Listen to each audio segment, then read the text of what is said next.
The internet thinks Loren Gray is an awful person, so now she's trying to clean up her image. The same Loren Gray who exposed other influencers for lying about going to Coachella and then almost getting canceled for it. They just drive their little out to the desert to take Instagram photos, make TikToks, get ready with memes, whatever, and then they drive back.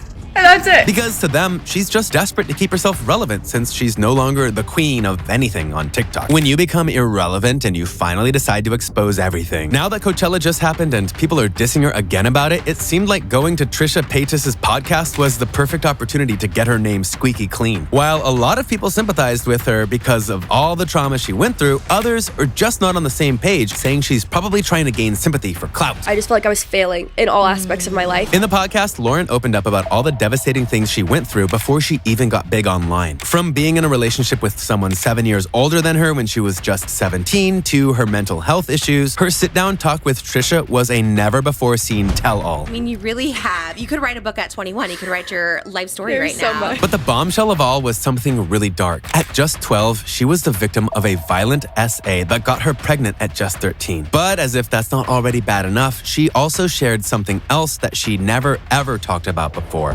Miscarried as like a child. Oh my gosh. And I Oh think my that that's gosh. something that I've never talked about. Because she wanted to block out all the bad things that happened to her, she decided to turn to social media. She wanted to create a different persona online where nobody knew what happened to her, and she did just that. While this helped her cope with all the damaging issues in her life, it was also another door for problems. You see, not everyone loved Loren. They called her a bimbo who can't sing and a bad influence to young girls. With her heavy glam and edited photos, people just find her fake. Worse, they think she's just another one of those influencers who set unrealistic beauty standards for women. People also think she's full of herself. I find her incredibly vain and cringy on Snapchat at least. You're pretty and you think you're really pretty too. But that's just some of her many controversies, because she's also been canceled once when old videos of her singing slurs made a comeback online. While she immediately apologized for it, some still threw shade at her, saying, "Everybody's excuse is, I wasn't educated," laughing my off. And with all the controversies tied to her name, people just can't help but see Loren as problematic, which is why not many are sympathetic towards her recent podcast interview with Trisha Paytas. And